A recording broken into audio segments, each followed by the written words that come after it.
हमारे चैनल को सब्सक्राइब करें और बेल आइकन दबाएं।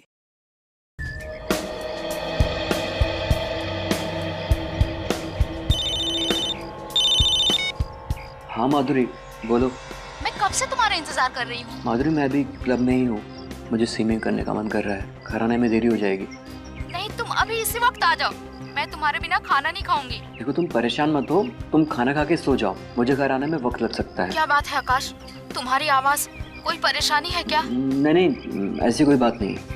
कुछ तो है आकाश। माधुरी, ऐसी कोई बात नहीं है। तुम खामखा परेशान हो रही हो। नहीं, कुछ तो है। मैं तुम्हारे रग रग से वाकिफ हूँ। माधुरी, मैंने बोला ना कि ऐसी कोई बात नहीं है। मैं फोन रख रहा हूँ, बाय। अब इसको कैसे बताऊं?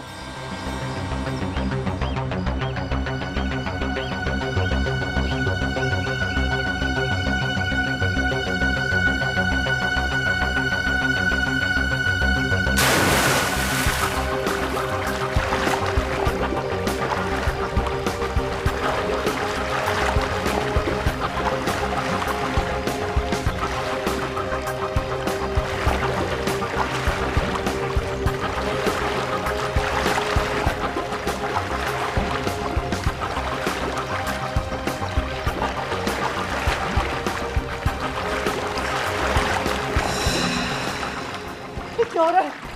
मेरे हाथ पे काम क्यों नहीं कर रहे? कोई है? हटाओ मुझे! कोई है? हटाओ मुझे!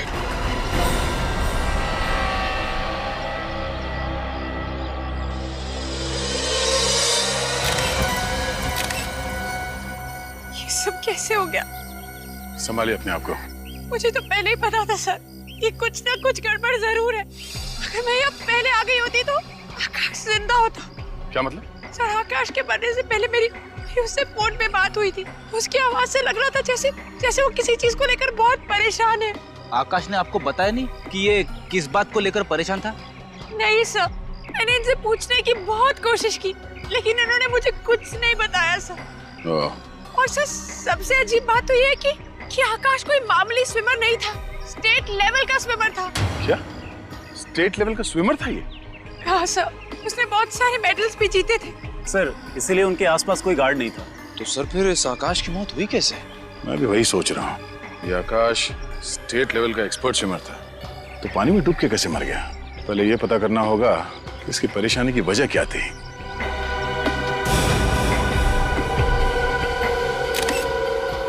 मोबाइल किसका? ये तो आकाश का ही फोन है। निखिल, तो देखो, देखते हैं इसके मोबाइल से कुछ पता चलता है क्या।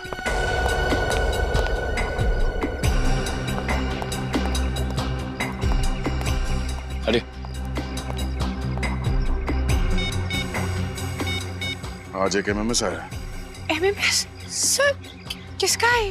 किसी अननोन नंबर से एमएमएस आया है। देखते हैं।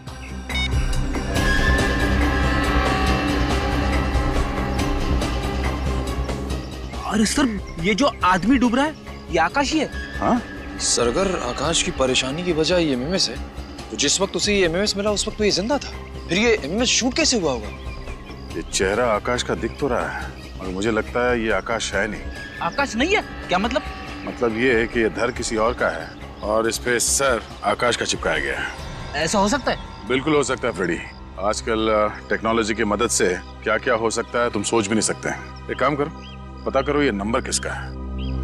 अच्छा, ये आकाश जब स्विमिंग पूल पर आया उसके बाद कोई यहाँ पर आया था? नहीं सर, कोई नहीं आया था। ठीक है।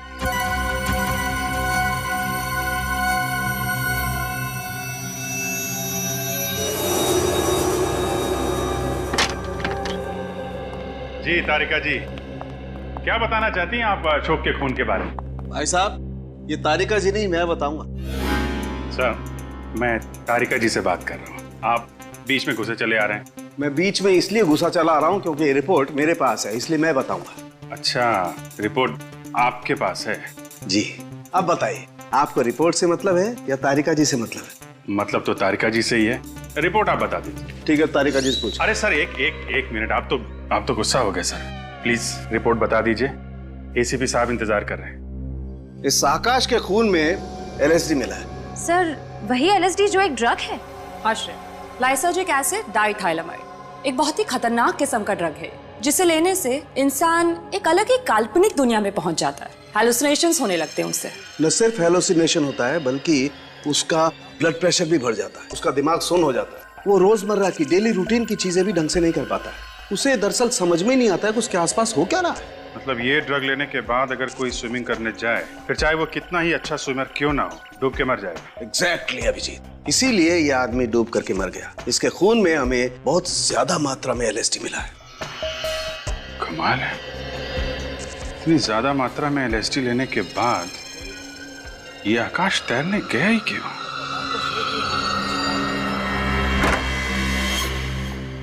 समझ में नहीं आ रहा है कि ये लोग नशे के चक्कर में फंस कैसे जाते हैं।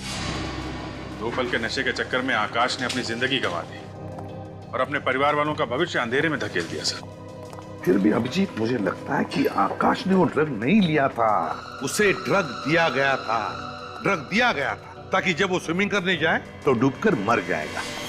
सर, ये काम जरूर उसी का होगा जिसने आकाश के मोबाइल पे वो वीडियो भेजा था। विनीत, क्या पता चला MMS के बारे में? सर, निखिल गया मोबाइल कंपनी पता करने के लिए। अभिजीत, मुझे तो लगता है जिसने भी आकाश को ये MMS भेजा ना, वो ना सिर्फ उसे डराना चाहता था बल्कि ये बताना चाहता था कि आकाश देख, मैं तेरे साथ ये करूंगा। और फिर वैसे ही किया, उसे डुबो के मार दिया। हाँ निखिल, उस नंबर का पता चल गया? किसका नंबर है वो? ओके सर, उस नंबर का पता चल गया जिससे आकाश को वो MMS भेजा गया था। किसका नंबर है वो? सर, कोई स्मिता कुमार है, वो एनडी नगर में रहती है। एनडी नगर? अभिजीत, तुम आकाश के घर जाओ और पता लगाओ किसने आकाश को ड्रग्स दिया और कैसे दिया। Okay sir. और मैं और विनीत हम स्मिता कुमार के घर जाते हैं। स्मिता कुमार।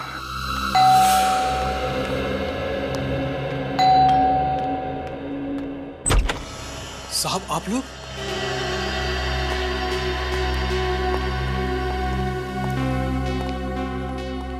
माधुरी जी, आपने हमें बताया क्यों नहीं? आपके हस्बैंड ड्रग्स लेते थे, LSD। आकाश ड्रग्स लेते थे? आप तो ऐसे चौंक रही हैं जैसे आपको इसके बारे में कुछ पता ही नहीं है। क्या कह रहे हैं सर? आकाश तो सिगरेट और शराब के नाम से भी नफरत करते थे और आप लोग कह रहे हैं कि आकाश ड्रग्स लेते थे? सचिन, पंकज, चेक करो घर। देखिए सर, देखिए, हम सिर्फ वही कह रहे हैं जो हमें फोरेंसिक रिपोर्ट ने बताया है। LSD वजह आपके पति के पानी में डूब के मरने की, वरना इतने एक्सपर्ट स्विमर थे आपके हस्बैंड, बिना किसी वजह के स्विमिंग पूल में तो डूब नहीं सकते।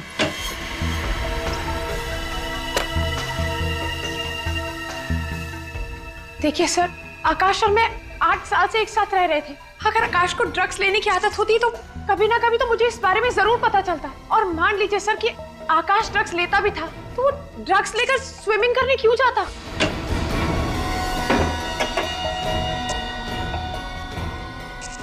तो आप ये कहना चाहती हैं कि किसी और ने आकाश को ड्रग्स दी, शायद खाने पीने की चीजें मिला के, धोखे से? ऐसा हो सकता है सर, पर ऐसा कौन करेगा? जहाँ तक मुझे पता है सर, आकाश की किसी से भी कोई दुश्मनी नहीं थी। दुश्मनी तो थी माधुरी जी, वरना कोई धमकी भरा MMS क्यों भेजता आकाश को?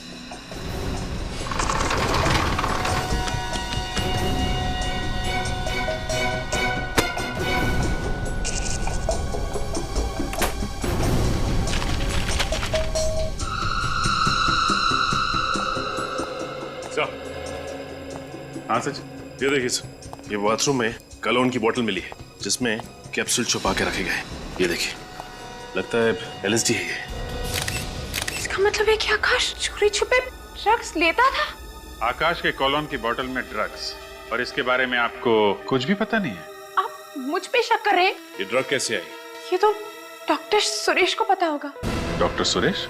हाँ सर, आकाश को जब भी कोई प्रॉब्लम होती थी तो वो उन्हीं के पास जाता था। डॉक्टर सुरेश?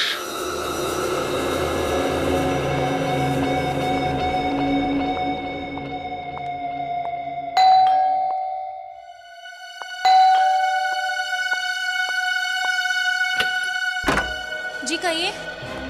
अरे देखिए, अगर आप इंश्योरेंस से आए हैं तो मैं आपको बता दूं कि मैंने इंश्योरेंस करवा लिया है। आपने तो अपनी जान का इंश्योरेंस बनवा लिया। उन लोगों का क्या जिनकी जाने ली थी, उनके इंश्योरेंस का क्या? ये क्या बकवास कर रहे हैं आप? बकवास नहीं कर रहे हैं, पूछताछ कर रहे हैं। हम लोग CID से। CID? जी हाँ, CID। एक बात बताइए, क्या तुमने किसी आकाश नाम के आदमी को अपने मोबाइल से MMS भेजा था? MMS? जी हाँ, MMS। जिसमें आकाश पानी में डूबता हुआ दिखता है, वो एमएमएस भेजा था? मैंने किसी आकाश नाम के आदमी को कोई एमएमएस नहीं भेजा। तो फिर 1029029005 ये मोबाइल नंबर आपका ही है ना? जी हाँ सर, ये मेरा ही नंबर है। लेकिन मैं आपको एक बात बता दूं कि मेरा फोन तो कल ही चोरी हो गया था। फोन चोरी हो गया था इनका, बहाना अच्छा है। सर ये कोई बहाना नहीं है। अच्छा आप 1 मिनट रुकिए।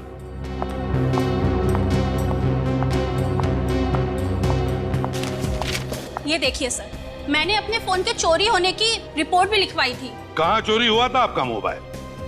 सर आकांक्षा मॉल के पार्किंग लॉट से। अगर आपका फोन चोरी हो गया था तो आपने मोबाइल कंपनी से कहकर अपना सिम ब्लॉक क्यों नहीं करवाया? मैंने उनको सिम ब्लॉक करने के लिए बोला था, लेकिन पता नहीं उन्हें इतना टाइम क्यों लगा। पता नहीं इतना टाइम क्यों लग गया, क्या करेगी बेचारी। खैर जरा बताइए, आपका ये मोबाइल चोरी हुआ कैसे, जरा हम भी तो सुने। सर मैं आकांक्षा मॉल के पार्किंग लॉट में फोन पर बात कर रही थी, तभी एक आदमी अचानक पीछे से बाइक पर आया और मेरा फोन चोरी करके भाग गया। अचानक मोटरसाइकिल पर आया और उसने आपका फोन छीन लिया और भाग गया। तो फिर आपको कुछ न कुछ तो याद होगा ही, उस आदमी का चेहरा या फिर मोटरसाइकिल का नंबर या फिर किस तरह की मोटरसाइकिल थी या फिर कोई खास बात, कुछ तो याद होगा। सर मुझे सिर्फ इतना याद है कि वो एक लाल रंग की स्नोडेन बाइक पर था और उसकी बाइक की टंकी पर एक जलती हुई खोपड़ी का स्टिकर लगा हुआ था। आकांक्षा मॉल का पार्किंग लॉट, लाल रंग की स्नोडिल बाइक और उसकी टंकी पर जलते हुए खोपड़ी का स्टिकर। डॉक्टर सुरेश? जी हाँ, कहिए। हम लोग सीआईडी से हैं। लेकिन सीआईडी वालों का हमारे क्लिनिक में क्या काम? आकाश आपका ही पेशेंट था? आकाश वो स्विमर? जी हाँ, वो स्विमर, उसकी मौत हो गई। आकाश की मौत हो गई? मगर कैसे? पानी में डूबने से। अगर आकाश तो बहुत अच्छा स्विमर था और उसको बहुत सारे स्विमिंग के मेडल मिले हुए थे, भला उसकी पानी में डूबने से कैसे मौत हो सकती है? वो इसलिए कि जब वो पानी में डूब रहा था तो एलएसडी नशे की चपेट में था। आकाश और नशा? मुझे तो यकीन ही नहीं हो रहा। अगर आकाश नशा कर रहा होता तो हमें उसके routine test, urine test, blood test में पता लग गया होता। आकाश ने कभी भी किसी प्रकार का कोई नशा नहीं किया है। अच्छा, आकाश के घर से हमें ये कैप्सूल मिले। ये कैप्सूल तो मैंने ही उसे दिए थे। आपने? तो ये कैप्सूल एलएसडी के नहीं है? लेकिन एक मिनट, ये बिल्कुल वैसे ही कैप्सूल हैं जो मैंने आकाश को दिए थे। मतलब ये एलएसडी के कैप्सूल है?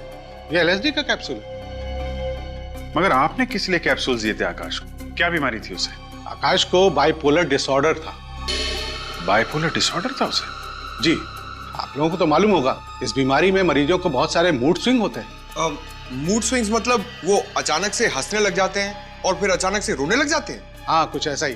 जब वो उदास होते हैं तो डिप्रेशन में चले जाते हैं और जब खुश होते हैं तो इतना खुश हो जाते हैं कि खुशी से फूले नहीं समाते।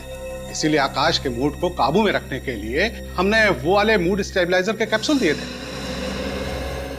और किसी ने उन कैप्सूल्स की जगह ये एलएसडी वाले कैप्सूल्स रख दिए। और ये काम आकाश के कोई करीबी ही कर सकता है, और उसके सबसे करीब उसकी बीवी माधुरी है।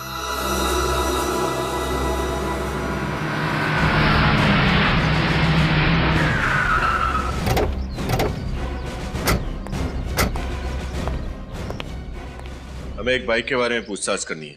पूछताछ करना चाहते हैं साहब? ये कोई पूछताछ केंद्र थोड़ी ना है साहब। मेरे पास फालतू टाइम नहीं है, टाइम पास करना है तो कहीं और जाइए। सीआईडी का नाम सुना है कभी? माफ कीजिएगा साहब, गलती हो गई। तब बताओ। कल दोपहर को 1 बजे एक आदमी आया था बाइक पर, उसने एक औरत का मोबाइल चुराया और फिर भाग गया। वो कुछ याद आता है? लाल कलर की स्नोडेल बाइक थी और उसकी टंकी पर एक स्टिकर लगा हुआ था जली हुई खोपड़ी का। हाँ साहब, याद आया साहब। मैंने मेम साहब के साथ उस बाइक वाले का पीछा करने की कोशिश की थी, लेकिन साहब वो भाग निकला। उस आदमी का चेहरा देखा तुमने? कुछ याद है उसके बारे में? साहब उसने हेलमेट पहन रखी थी, इसलिए मैं चेहरा नहीं देख पाया। उसे गाड़ी का नंबर तो नोट करके रखा होगा? हाँ साहब, नंबर है। बताओ जल्दी। कल दोपहर को 1 बजे साहब ये रहा, ये ATZ BT 0197। ATZ BT 0197। RTO को फोन करो, उनसे कहो यहाँ पर भी एक बाइक दिखे या मिले तो तुरंत हमें इन्फॉर्म करने के लिए। सर आप पहले भी तो घर की तलाशी ले चुके हैं, दोबारा क्यों लेनी है तलाशी? माधुरी जी, आपको मालूम था कि आकाश को बायपोलर डिसऑर्डर की बीमारी थी? आकाश को बाइपोलर डिसऑर्डर था? जी हाँ, डॉक्टर सुरेश ने हमें सब कुछ बता दिया है। मगर सर, अगर आकाश को बाइपोलर डिसऑर्डर था तो उसने मुझे बताया क्यों नहीं, छुपाया क्यों मुझसे? पीछे चिपका रहेगा क्या? जरा वहां जा। ताज्जुब तो हमें भी हो रहा है कि आपको ये बात पता कैसे नहीं है। कोई पति अपनी पत्नी को इतनी बड़ी बीमारी की बात क्यों नहीं बताएगा? ऐसा कैसे हो सकता है कि आपको इस बीमारी के बारे में कुछ भी नहीं मालूम? सब मेरी तो कुछ भी समझ में नहीं आ रहा है। सब मैं, आप लोगों को अभी भी ऐसा लग रहा है कि ये सब कुछ मैंने किया है? सब एक काम कर, बाहर जा, मिलने चाय बना के ला और साथ में बिस्किट लेके आ, भूख लग रही है मेरे को। ठीक है माधुरी जी, आकाश अपनी कोलोन की बोतल में बायपोलर डिसऑर्डर की दवाई रखता था। वो दवाई किसी ने बदल के उसमें LSD के कैप्सूल रख दिए, जिससे उसकी मौत हो गई। और दवाई बदलने का काम कोई पास वाला आदमी ही कर सकता है। क्या कह रहे हैं सर? मैं ठीक कह रहा हूँ। आजा, घुस जा इसमें, घुस जा इसके अंदर, पीछे हट।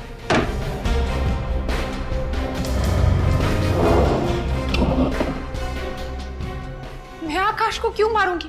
मैं तो बहुत प्यार करती थी उससे, और आप यकीन माने या ना माने, मैं अपने आप को अभी भी समझा नहीं पा रही हूँ कि आकाश इस दुनिया में नहीं रहा। सर, सर जरा जल्दी यहाँ पे आइए।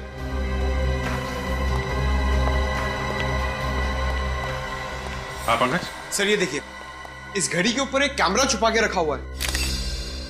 ओह, तो ये कैमरा सीधे बाथरूम पे नजर रख रहा है। हाँ सर, और ये आकाश जब बाथरूम का दरवाजा खोलकर अपनी दवा खाने जाता था तो ये कैमरा वहां से सब कुछ रिकॉर्ड करता होगा, और इसी बात का फायदा उठाकर खूनी ने उसकी दवाओं से वो LSD के कैप्सूल्स बदल दिए, जो कि दिखने में बिल्कुल वैसे ही दिखते थे। माधुरी जी, अब आप कहेंगे कि आपको इस कैमरे के बारे में भी कुछ नहीं मालूम? प्लीज मेरी बात का यकीन कीजिए, मुझे नहीं पता सर कि ये कैमरा यहाँ पर कैसे आया। तुम्हें मालूम है? नहीं साहब, इसके बारे में मुझे भी कुछ नहीं मालूम। अच्छा पंकज, कैमरा निकाल लो, पता करते हैं ये कैमरा कहां से खरीदा गया और किसने खरीदा।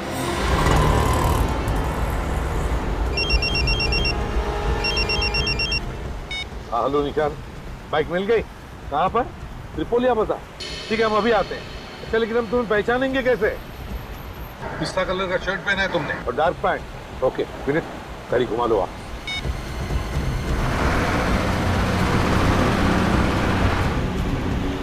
त्रिपोलिया बाजार यहीं कहीं आसपास ही होना चाहिए।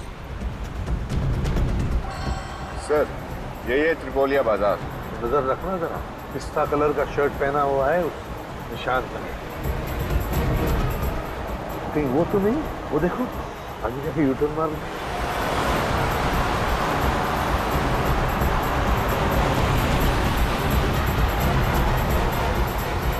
निशान, आरटीओ ऑफिसर निशान, कहाँ पर है बाइक?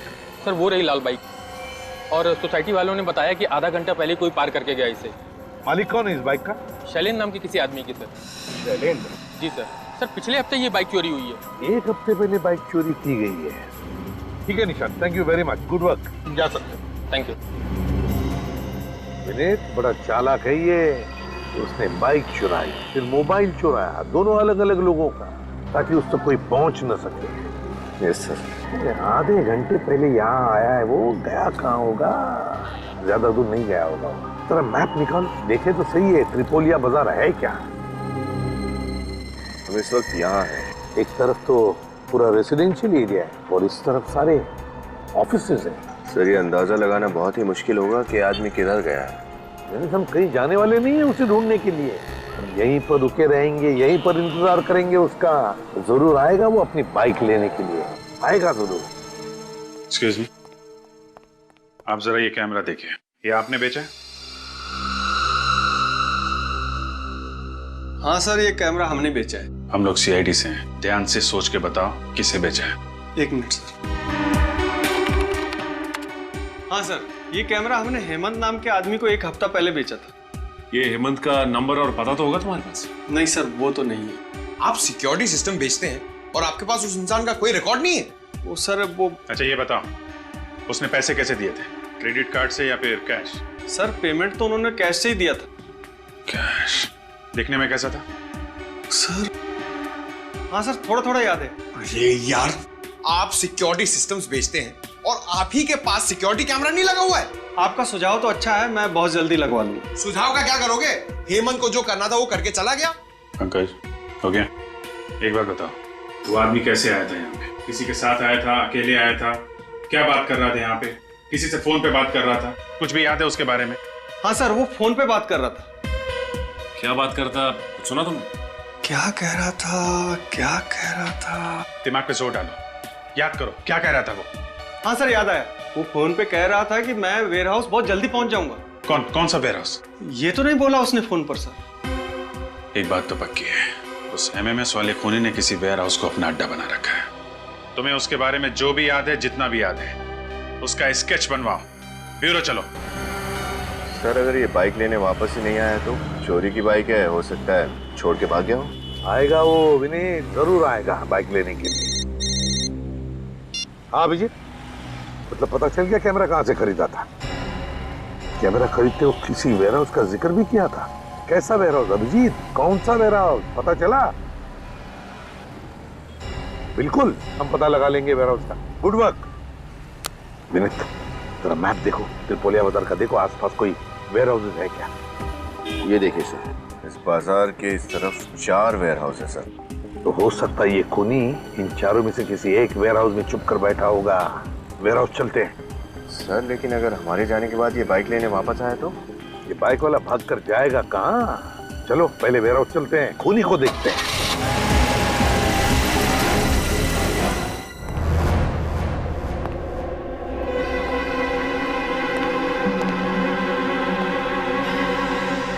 पहले 3 वेयर हाउसेस में तो कोई गड़बड़ नहीं थी। पता नहीं क्यों मुझे ऐसे लगता है कि खूनी इसी वेयर हाउस में मिलेगा। चौकन्ना रहना।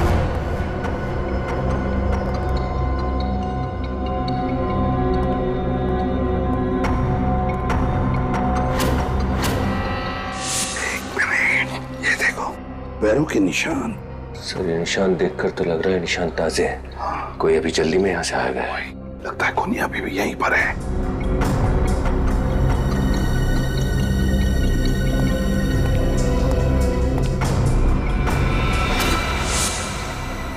लैपटॉप, और फिर यहाँ पर कोई भी नहीं। ये भाग तो नहीं गया। तो लैपटॉप खोलो और देखो, देखो क्या है लैपटॉप पर।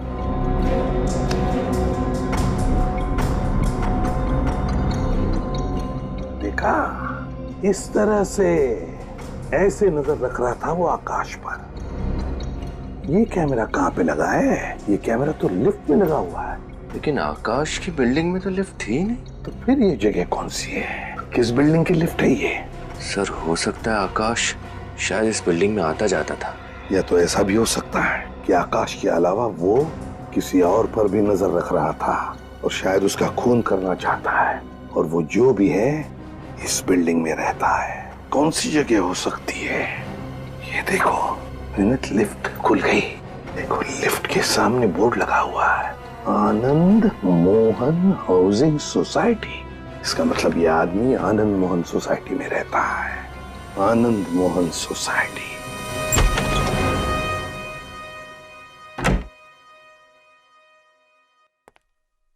हाय। हाय। एमएमएस? ये किसने भेजा? अननोन नंबर लग रहा है, देखते हैं। ये क्या है? ये लिफ्ट के अंदर कौन जा रहा है? कहिए, मैं तो नहीं।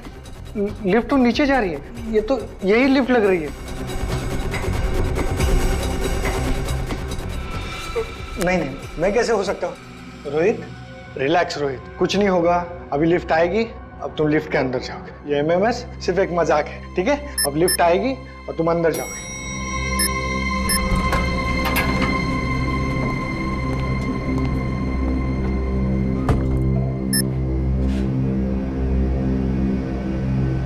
मैं तो खामखा डर रहा था, कुछ नहीं हुआ। ये क्या हो रहा है? बचाओ! ये तो ऐसे हो रहा है जैसे कुछ एमएमएस में दिखा था। बचाओ!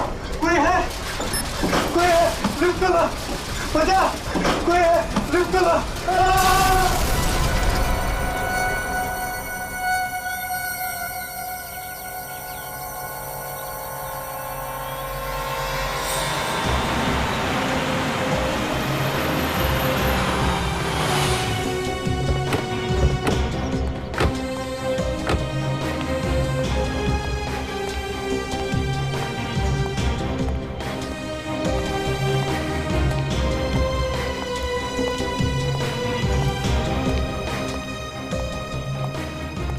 बहुत भीड़ लगी हुई है सर। चलिए चलिए प्लीज हटिए पीछे। क्या हुआ? माय गॉड, ये हुआ कैसे? सर पता नहीं लिफ्ट नीचे गिर गई और ये आदमी बेचारा मर गया। अचानक ये लिफ्ट नीचे गिर गई? Yes sir. और ये आदमी लिफ्ट के अंदर ही था और मर गया? जी हाँ। कुछ तो गड़बड़ है विनीत, कुछ तो गड़बड़ है। एक काम करो, पूरी मशीनरी, पूरा केबल वगैरह चेक करो अच्छी तरह से लिफ्ट का। देखो किसी ने कुछ हरकत की है क्या। एक बात बताओ, किसी ने भी लाश को हाथ तो नहीं लगाया?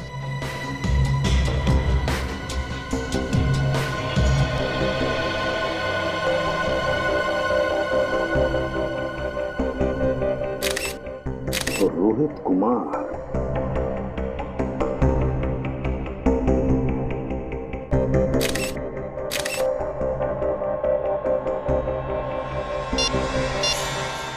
माय गॉड, वैसा ही धमकी भरा एमएमएस जैसा आकाश को भेजा था।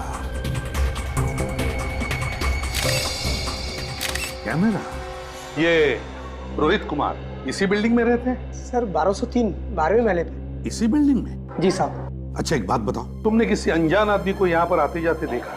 सर तो कोई आदमी नहीं आया था सर। तो याद करके बताओ, कोई बाहर का आदमी आके गया होगा? हाँ साहब, वो लिफ्ट मैकेनिक आया था। लिफ्ट ठीक करने वाला आया था? लिफ्ट में क्या नहीं? हाँ साहब। उसका तुमने आइडेंटिटी कार्ड वगैरह देखा? कंपनी का कार्ड था उसके पास? हाँ चेक किया था, आईडी बराबर था। क्या नाम है उसका? ऋतिकेश नाम था। उसने कोई नंबर वगैरह दिया अपनी कंपनी का या उसका खुद का? हाँ सर, मोबाइल नंबर ले आया मैंने। क्या नंबर है बताओ?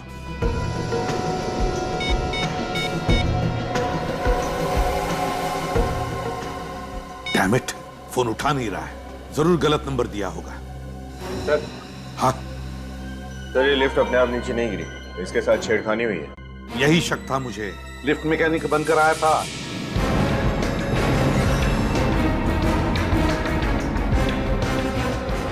मैंने उसी बिल्डिंग से जाते हुए देखा था, एक लंबा सा आदमी, उसके हाथ में टूल किट था। उसने सारा किया, ये सब उसी ने किया है, ये देखो। और उसने वो धमकी भरा एमएमएस भी भेजा है रोहित को, जैसे उसने आकाश को भेजा था। और फिर जो टेलीफोन नंबर दिया, जो सेल फोन नंबर, वो भी जानबूझकर गलत नंबर दिया है। एक बात बताओ, तुमने इस लिफ्ट मैकेनिक को अच्छी तरह से देखा था ना? जी साहब। उसका चेहरा तुम्हें अच्छी तरह से याद है? अच्छी तरह से? हाँ साहब। तो क्या तुम उसका चेहरा बनाने में, उसका स्केच बनाने में हमारी मदद करोगे? हाँ साहब। गुड।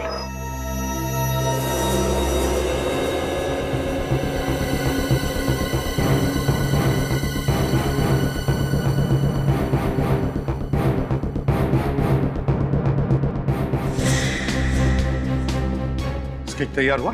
सर एक लगभग रेडी है, दूसरा तैयार हो रहा है। एक बार दोनों स्केच बन जाए सर, पता चल जाएगा ये दोनों खून आपस में जुड़े हुए हैं या नहीं। है, कनेक्शन है। पहले रोहित और आकाश को एमएमएस भेजा गया, फिर एमएमएस देखने के बाद इन दोनों का खून किया गया। आकाश को पानी में डुबो के मारा गया और रोहित को लिफ्ट में। दोनों के खून में कोई ना कोई संबंध जरूर है। रोहित और आकाश के बारे में पता लगाना चाहिए। सर श्रेया लगी हुई है, बस डिटेल्स लेके आने वाली है। सर। हाँ। दोनों स्केच तैयार हो गए सर। ये स्केच इन्होंने बनवाया और ये स्केच इन्होंने बनवाया। अभिजीत, क्या लगता है तुम्हें इन स्केचेस को देखकर?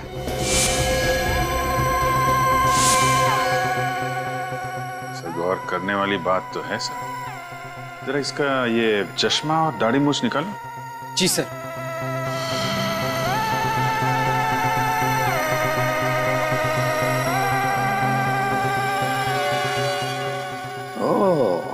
तो ये बात है, ये दो अलग अलग आदमी नहीं बल्कि एक ही आदमी है, और इसी आदमी ने वो दो खून किए हैं। विनीत, हमारे क्रिमिनल रिकॉर्ड्स में देखो देखो, कुछ पता चलता है कि इस आदमी के बारे में। आप लोग भी जा सकते हैं। Thank you very much. जी सर।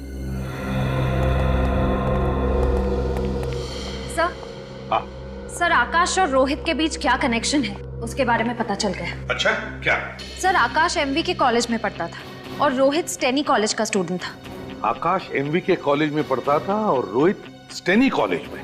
Yes sir. सर, 2005 में इन दोनों कॉलेजेस ने अपने थर्ड ईयर स्टूडेंट्स को शिमला भेजा था एक समर कैंप के लिए। आकाश और रोहित दोनों इस समर कैंप में गए थे। Shimla summer camp 2005? ये चक्कर है सर, इस मौत की कहानी का पहला पन्ना समर कैंप में लिखा गया था, शिमला में। और क्या पता चला श्रेया इस समर कैंप के बारे में? सर, मैंने एमवी के कॉलेज के प्रिंसिपल से आज 3 बजे की अपॉइंटमेंट ले ली है। सर, उसी कॉलेज के एक प्रोफेसर भी उस समर कैंप में गए थे, वो भी आज उस मीटिंग के लिए वहाँ मौजूद रहेंगे। Very good work Shreya, very good work. Sir. हाँ सर, मिल गया। सर, इसका नाम राजा है। पहले भी बहुत सारे जुर्म किए हैं इसने और कई बार जेल भी जा चुका है। राजा? पता लगाना पड़ेगा इस राजा का महल कहां पर बना है, और फिर एमवी के कॉलेज से भी पता चल जाएगा क्या हुआ था उस समर कैंप में। नमस्ते सर। आइए आइए, मैं आप लोगों का इंतजार कर रहा था। और ये है यहाँ के प्रोफेसर जिसे आप मिलना चाहते हो। नमस्ते सर। नमस्ते। तो आप ही इन बच्चों को 2005 में शिमला के समर कैंप लेके गए थे? जी। ओके। प्रोफेसर साहब, जरा ये फोटो देखिए, इन दोनों को पहचानते हैं आप? हाँ, इसे मैं अच्छी तरह से पहचानता हूँ। ये आकाश है और ये शायद रोहित। अरे वाह, आपकी याददाश्त तो काफी अच्छी है। 8 साल बाद भी आप इनको इनके नाम से पहचानते? दरअसल मुझे सबके नाम तो अच्छी तरह से याद नहीं है, मगर इन चारों के नाम मुझे अच्छी तरह से याद है। 4? लेकिन हमने तो आपको 2 ही फोटोग्राफ दिखाए। इन दोनों के साथ में 2 लड़के और थे उस शिमला वाले समर कैंप में। क्या नाम था उसका? यस, विशाल और अमन। विशाल और अमन? हाँ, अमन उस समर कैंप में ड्रग्स का इस्तेमाल करते हुए पकड़ा गया था। अमन ड्रग्स लेता था? और पकड़े जाने पर उसने आकाश, विशाल और रोहित पे इल्जाम लगा दिया कि वो तीनों इसे फंसा रहे हैं। अच्छा, फिर क्या हुआ? फिर कुछ नहीं। अमन के इल्जाम झूठे साबित हुए और उसके कॉलेज वालों ने उसे निकाल दिया। हाँ, ये चक्कर है। लगता है ये अमन 8 साल के बाद नींद से जागा है बदला लेने के लिए, और इस राजा के साथ मिलकर ये सब खून कर रहा है। प्रिंसिपल साहब, ये रोहित और अमन का एड्रेस मिल सकता है ना? हाँ जरूर इंस्पेक्टर साहब, मैं इन दोनों का कॉलेज से पता करके आपको बताता हूँ। प्लीज जरा जल्दी कीजिएगा, किसी की जिंदगी और मौत का सवाल है।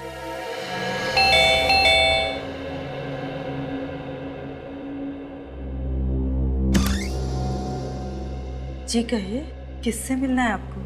अमन है घर पे?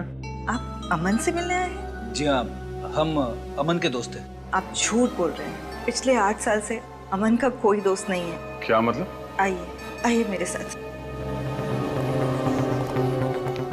इधर आइए।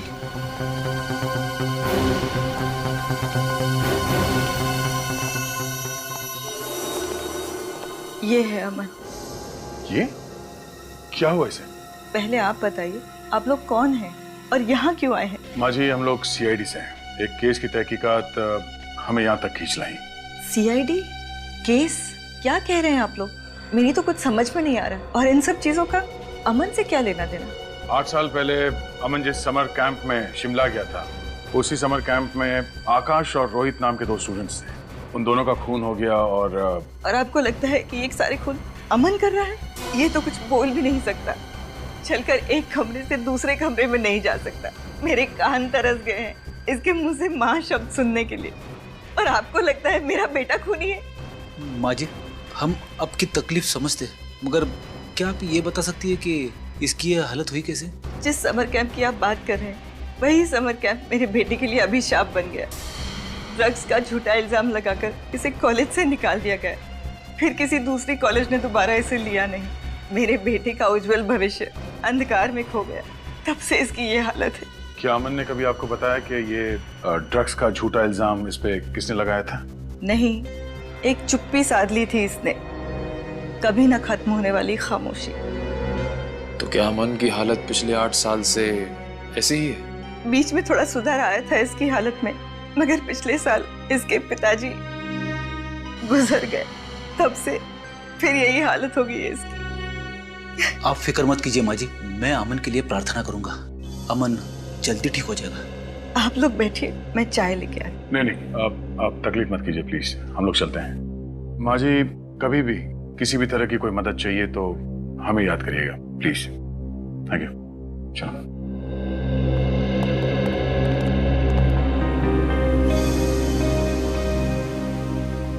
सर, अमन इस हालत में है ही नहीं कि वो किसी का खून कर सके। इसका मतलब कोई ऐसा इंसान है जो अमन की इस हालत का बदला लेना चाहता है। हाँ फ्रेडी, जरूर आकाश, रोहित और विशाल ने अमन को फंसाया होगा। इस खूनी का अगला शिकार विशाल ही होगा। पंकज, बिल बजा। बजा।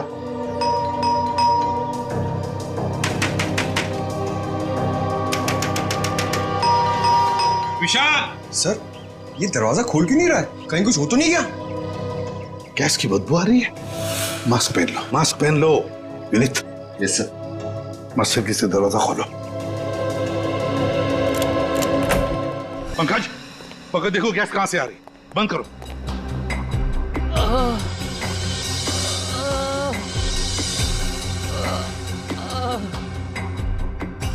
विनीत, किसी की कराने की आवाज आ रही है, शायद उस तरफ से।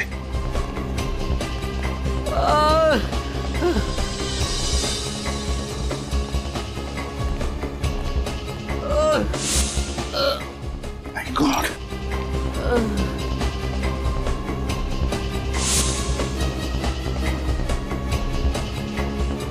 तुम विशाल हो ना? सर विशाल। विशाल? विशाल क्या हुआ? सर, उसे बचा लो सर। किसे किसे बचा लीजिए? हैं? मेरी मंगेतर प्रिया को। क्या हुआ प्रिया को? कहाँ है वो? राजा। क्या? उसे अपने साथ ले गया। राजा प्रिया को अपने साथ ले गया? हाँ? कुछ पता है कहाँ गया? सर। पंकज, तुम इसे हॉस्पिटल ले जाओ, हालत बहुत खराब है। विनीत, श्रेया को फोन करो, बुला लो उसे। हमें प्रिया को बचाना चाहिए, जल्दी। पंकज, हम लोग जाते हैं।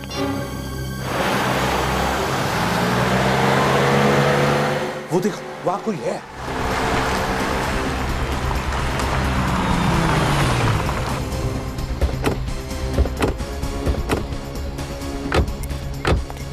सर, कहीं ये प्रिया तो नहीं?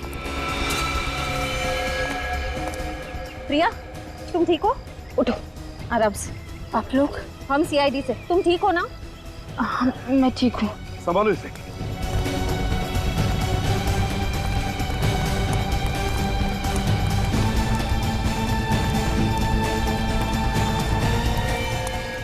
देखो ये जिंदा है क्या? सर, ये तो राजा है। राजा? ये तो मर चुका है सर। नहीं आता। गाड़ी यहाँ पर क्रैश हुई है, राजा यहाँ मरा पड़ा है, वो प्रिया वहां पर है। ये सब हुआ कैसे होगा? पता नहीं क्यों मुझे लगता है सारा सच सामने नहीं आ रहा है। कुछ तो गड़बड़ है। गाड़ी को चेक करते हैं अच्छी तरह। देखो जरा। उठ सकोगी? हाँ, संभल के देखो कुछ गाड़ी में प्रॉब्लम है क्या, अच्छी तरह से देखो। रुको, मैं पानी लेकर आती हूँ। हाँ?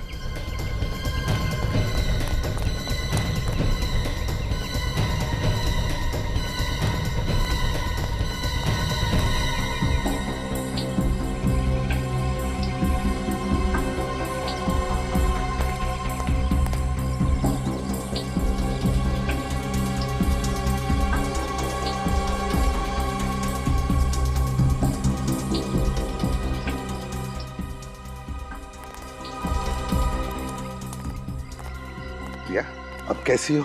मैं बिल्कुल ठीक हूँ सर। आप लोगों ने मेरी जान बचाई, इसका एहसान मैं जिंदगी भर नहीं भूल पाऊंगी। अरे नहीं, लेकिन ये सब हुआ कैसे? हाँ, मैं और विशाल घर पर टीवी देख रहे थे, तभी अचानक घंटी बजी।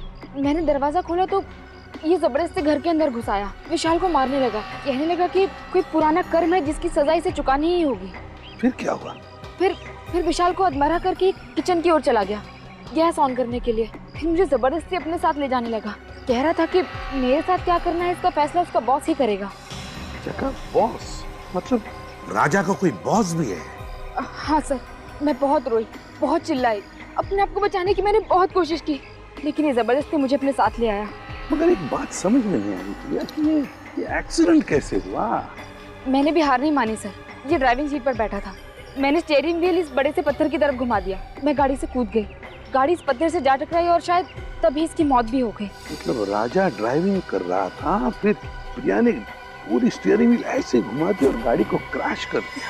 सर राजा तो मर गया, अब उसके बॉस तक कैसे पहुंचेंगे हम? बॉस तो मिल गया विनीत, बॉस तो सामने ही है। बॉस सामने है मतलब बॉस सामने है, सामने। विनीत सर, ये दोनों सीट देखो। ये सीट तो बहुत आगे है। हाँ, ड्राइवर की सीट बहुत ही आगे है, इसका मतलब समझ गए? विनीत, ये राजा कम से कम 6.25 फीट का आदमी है। क्या वो ड्राइविंग सीट इतनी आगे लेकर वो ड्राइविंग सीट पे बैठ सकता है, ड्राइविंग कर सकता है? ये बात तो है सर। समझ गए? समझ गया सर। आप लोग मुझ पर इल्जाम लगा रहे हैं, मैं भला विशाल पर हमला क्यों करवाऊंगी? बताता हूँ। राजा से आकाश और रोहित का खून करवाया, मगर विशाल बच गया, और अब तुमने राजा को ही मार डाला ताकि तुम तक कोई भी पहुंच ना सके, समझे? रुक! कहाँ भाग रही हो? सबको एमएमएस भेजने का बड़ा शौक है ना तुम्हें? ये रहा तुम्हारा इनाम।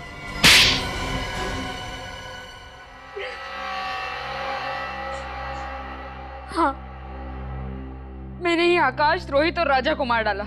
विशाल को भी मार डालते अगर आप लोग उसे बचा ना लेते तो। बहुत अफसोस हो रहा होगा, है ना, कि चौथा खून कर नहीं पाई। क्यों? विशाल को मार डालती तो मेरा बदला पूरा हो जाता। कैसा बदला? अमन का बदला। बहुत प्यार करती थी मैं अमन से, कितने सुहाने सपने देखे थे हमने हमारे भविष्य को लेकर, लेकिन उन तीनों ने अमन की क्या हालत कर दी। आज मेरा मन अपनी प्रिया को पहचानता तक नहीं है। अमन की इस हालत के लिए वो तीन जिम्मेदार कैसे? 8 साल पहले शिमला के समर कैंप में उन तीनों ने जबरदस्ती अमन को शराब पिलाई। उस बेचारे को तो पता तक नहीं था कि उस शराब में ड्रग्स मिला रखी थी। उस ड्रग्स की मात्रा इतनी ज्यादा थी कि हमें तभी अमन को हॉस्पिटल लेकर जाना पड़ा। पूरे कॉलेज में अमन की बदनामी हुई कि अमन ड्रग्स लेता है। उसे कॉलेज से भी निकाल दिया, कहीं और एडमिशन नहीं मिला उसे। इस बात का उसे इतना गहरा सदमा लगा कि आज तक वो। फिर अमन की इस हालत का बदला लेने की तुमने ठान ली? हाँ, मैंने ही राजा को तीनों को मारने की सुपारी दी थी, एमएमएस भेजे, और काम खत्म हो जाने के बाद मैंने खुद ही राजा को ऊपर पहुंचा दिया। उस एमएमएस में राजा ही था ना, जो डूबने की एक्टिंग कर रहा था? जी।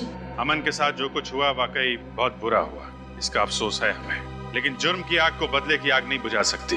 3 खून किए तुमने, और खूनियों की मंजिल एक ही है, फांसी का फंदा। For more updates, subscribe to our channel, click the show links and enjoy watching the videos.